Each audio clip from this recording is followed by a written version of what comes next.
Hi, everyone. Today, we are going to discuss about the algorithm bias. Algorithmic bias is like tech mischief, sometimes unfair by accident. It makes social media a wild place and can unfairly affect jobs or policing. Let's see this black box together.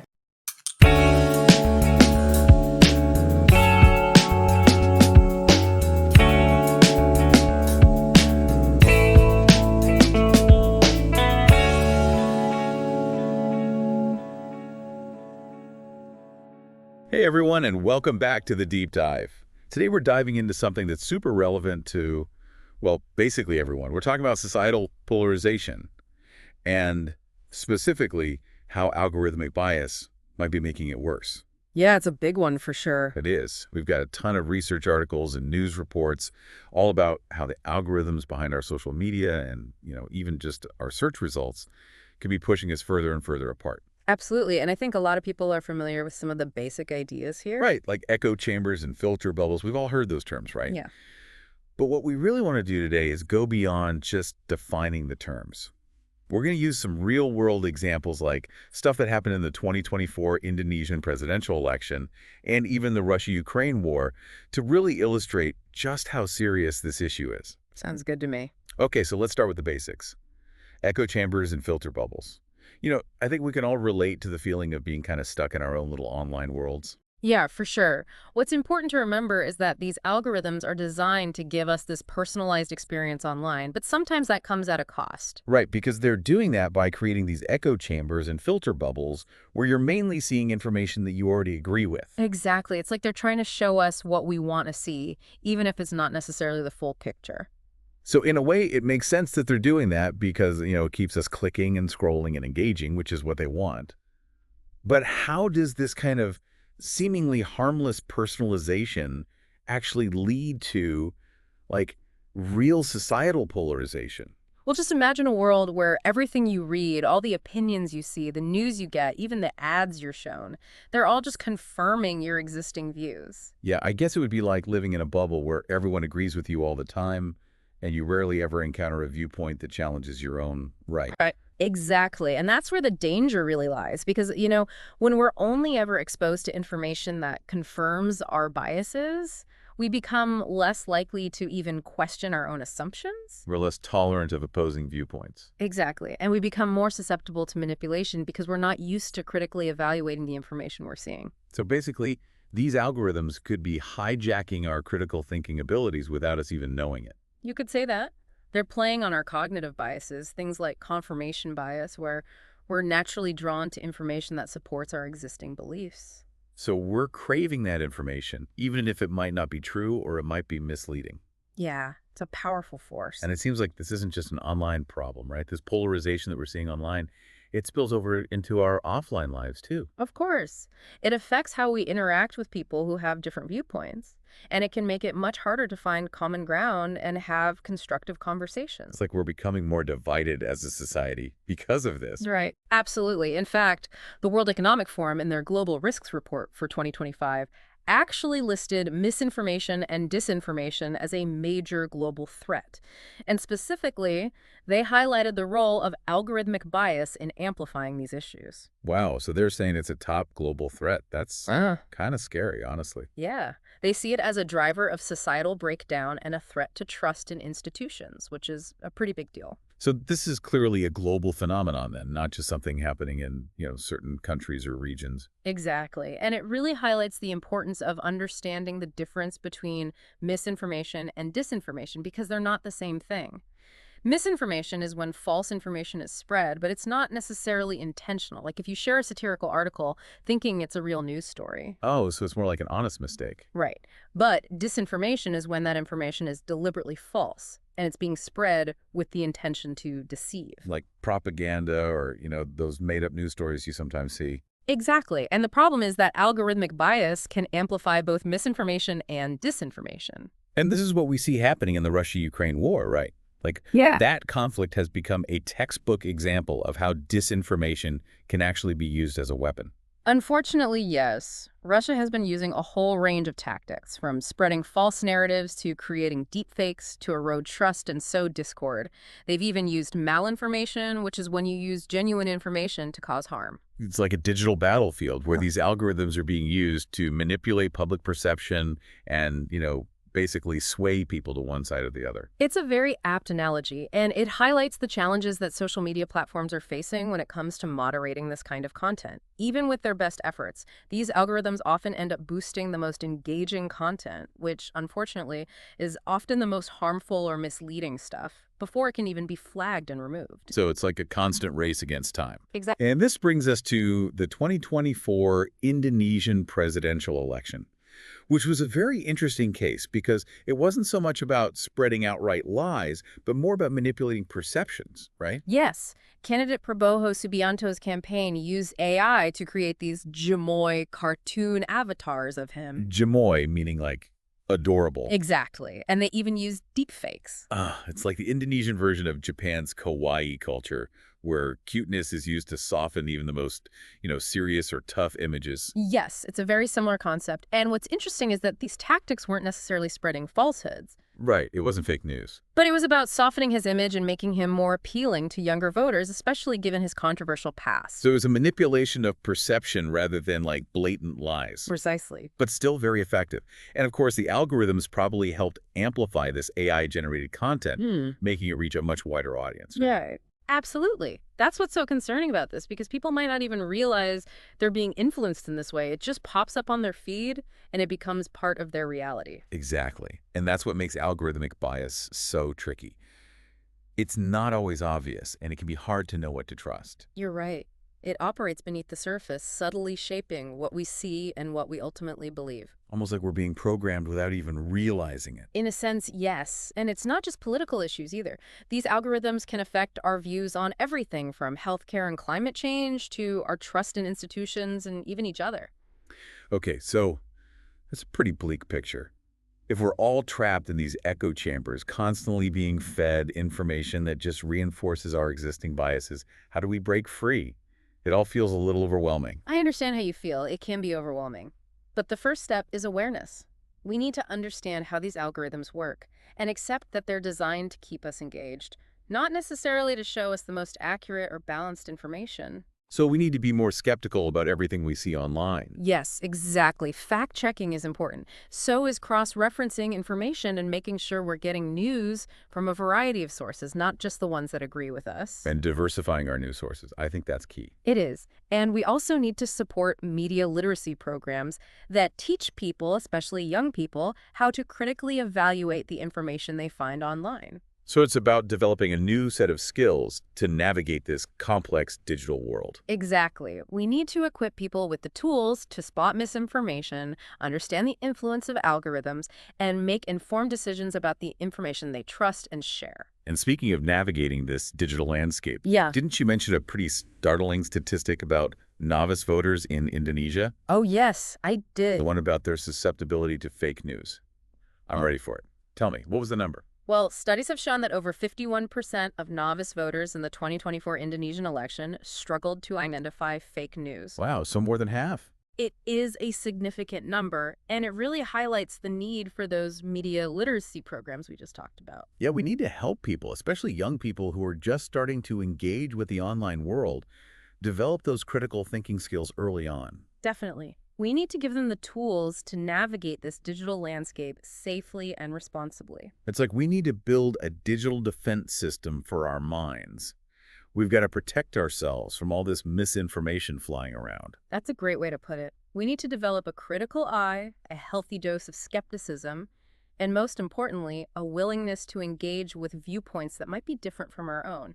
It's a tall order, but it's absolutely essential, especially in a world where algorithms are constantly trying to keep us in those comfortable echo chambers I agree. It's a challenge, but it's one we need to face head on. because the stakes are just too high. We're not just talking about online disagreements. We're talking about the health of our democracies, the future of truth itself. You're absolutely right. It's a challenge that impacts every aspect of our lives. So we've talked about the problem and how important awareness is, But what can we actually do about it? Like, where do we even start to address this issue of algorithmic bias and misinformation? Yeah, where do we go from here?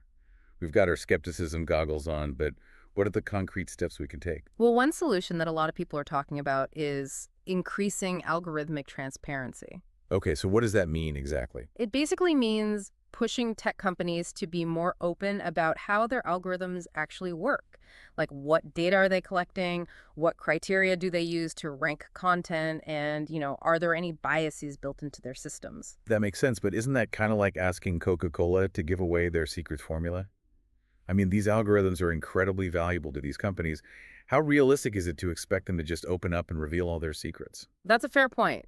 These algorithms are very complex and they're definitely considered intellectual property, but that's where government regulation comes in. So you're saying we need laws that force these companies to be more transparent? Exactly. And some countries are already moving in that direction. The European Union, for example, has proposed some pretty significant regulations that would require tech companies to be much more open about how their algorithms work and also to give users more control over their data. Okay, so that's encouraging. But even if we understand how these algorithms work, don't we still feel kind of helpless? Like, how much control can we actually have over our online experience? Well, that's where the idea of user agency comes in. User agency. It's about giving users more control over how their feeds are curated. So, allowing them to adjust the parameters of the algorithm, maybe prioritize certain types of content, or even opt out of certain features altogether. So instead of just being passive consumers, being fed whatever the algorithm decides to show us, we become more active participants shaping our own experience. Exactly. And some platforms are already experimenting with features like this. For instance, Twitter now lets users choose to view their timeline in chronological order rather than the algorithmically sorted order. Oh, that's right. I've seen that. So you're not just seeing what the algorithm thinks you want to see. You're seeing what's actually happening in real time. Right. And that can be a good way to break out of that echo chamber, at least a little bit. But even with more transparency and control, we're still going to encounter misinformation. So what do we do about that? Right, because the content itself is still a problem. Absolutely. So alongside regulations and platform features, we need to invest in media literacy programs.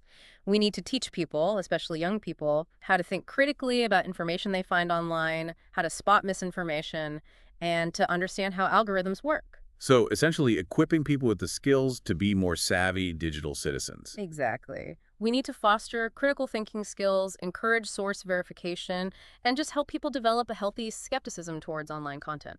That's really important, especially now with things like deepfakes and other forms of AI-generated misinformation that are becoming more and more sophisticated. Absolutely. I mean, we've got to move beyond just telling people, don't believe everything you see online. We have to teach them how to analyze information, how to evaluate sources, how to understand the motivations behind the content they're seeing. Right, because it's not always easy to tell what's real and what's not. Exactly. Okay, but what about the platforms themselves? They're the ones making money from these engagement-driven algorithms, so don't they have a responsibility here too? Oh, absolutely. They do have a huge responsibility. And it goes beyond just transparency. They need to invest in more effective content moderation, develop better tools to flag and remove misinformation, and, maybe even rethink their business models. So instead of prioritizing engagement above all else, maybe they need to start prioritizing accuracy. Exactly. That might require a pretty radical shift in their thinking, but it could be what's needed to create a healthier, more trustworthy online environment. I think a lot of people would agree with that. But speaking of technology and its impact on all of this, I think we have to talk about generative AI. Ah, yes, generative AI. Now, this is where things get really interesting and maybe even a little bit scary. I know, right? I mean, we've already touched on deepfakes, but that's just one example of what generative AI can do. Exactly. And remember, it's not just about deepfakes. Generative AI can create incredibly realistic text, images, audio, video. I mean, imagine entire news articles or social media posts that are generated by AI specifically designed to spread misinformation at scale. That's kind of freaky to think about. Like, we can't even trust our own eyes and ears anymore. It is a little unsettling, but the good news is that there's a flip side to this. Just as generative AI can be used to create fake content, it can also be used to detect and debunk it. Okay, now that's interesting. So it's like a double-edged sword. Exactly. And researchers are actually developing AI systems that can analyze images, videos, and text to identify those telltale signs of manipulation. So how do they do that? Like, what are they looking for? Well, these AI systems are trained on massive data sets of both real and fake content. They can pick up on subtle inconsistencies, things like weird lighting or shadows in an image, or maybe strange pixel patterns that wouldn't be there in an authentic photo or video. They can even analyze writing style to see if it matches known patterns of misinformation. Wow, so it's like they're digital detectives looking for those little fingerprints of fakery. Yes, that's a great way to put it. And as these generative AI technologies keep evolving, so will the tools that we use to detect them. It's an ongoing arms race, but one that I think we can win. I hope so. It's good to know that there's some hope there. But, at the end of the day, beyond all the technological solutions, we have to remember the human element, right? Well, absolutely. I mean, individuals still have a responsibility to cultivate that healthy skepticism, question what they see online, and seek out diverse perspectives. So we can't just rely on the technology to do all the work for us. We have to be more mindful about the information we're consuming. Right. We need to be aware of our own biases and how those biases can make us more vulnerable to manipulation. So we've got to become more mindful digital citizens. Exactly. And it all starts with being more critical thinkers, not just passive consumers of information. We have to be aware of those forces shaping our online experience Yeah. and be proactive in mitigating the negative effects. Yes, absolutely. That's definitely a lot to think about. But it's clearly work that's essential if we want to preserve truth and trust and, basically keep our societies from falling apart. I completely agree. It's a collective effort that requires everyone to participate. Individuals, tech companies, governments, and organizations. It's a daunting challenge, but one that we definitely can't afford to ignore. I couldn't have said it better myself. We need to be proactive, vigilant, and most of all, hopeful that we can build a more informed and equitable digital future. Welcome back for the final part of our deep dive. It's been quite a journey. It has. We've been exploring the whole complex world of algorithmic bias, the rise of generative AI, and really trying to get a grasp on some potential solutions. Yeah, and I think it's really important to connect these concepts to actual real-world examples. Exactly, because seeing how these issues play out in real life can be so eye-opening. It is. It helps us really understand how algorithmic bias and misinformation actually affect people, communities, even whole countries. Right, because it's one thing to talk about it in theory, but it's another thing to see how it impacts people's lives in a tangible way. Exactly. So I thought maybe we could start by revisiting a case study that we touched on earlier, the 2024 Indonesian presidential election. Yeah, that was a fascinating one. It was. And, it really highlighted how AI can be used to kind of subtly influence people's perceptions during a political campaign. Like, we talked about candidate Prabowo Subianto and how his campaign used AI to create those Gemoy cartoon avatars and the deepfakes. Right. Remember, Gmoy basically means adorable. Yes, adorable. And it was all about making him seem, less threatening, more appealing, especially given his somewhat controversial past. Mm-hmm. But didn't this type of manipulation happen even before AI came along? I mean, haven't political campaigns always tried to shape public perception using images and carefully crafted messages? Oh, absolutely. That's always been part of politics. But what AI does is take that manipulation to a whole new level. Okay, yeah, because now it's like hyper-realistic. Exactly. You can create this content that looks incredibly real, and it can spread so quickly online, reaching millions of people almost instantly. And because it's often very hard to tell what's real and what's fake, these AI-generated images and videos can really influence people's beliefs and even their voting decisions. It's like a digital magic trick almost, a sleight of hand that's really subtle but super powerful, and you don't even know what's happening. That's a great way to put it. It's a subtle form of manipulation that can be really difficult to detect and even harder to resist. And it seems like this is becoming more and more common in elections worldwide, right? Unfortunately, yes. AI is being used to create very targeted ads, spread disinformation, and even generate these fake social media profiles to try to sway public opinion.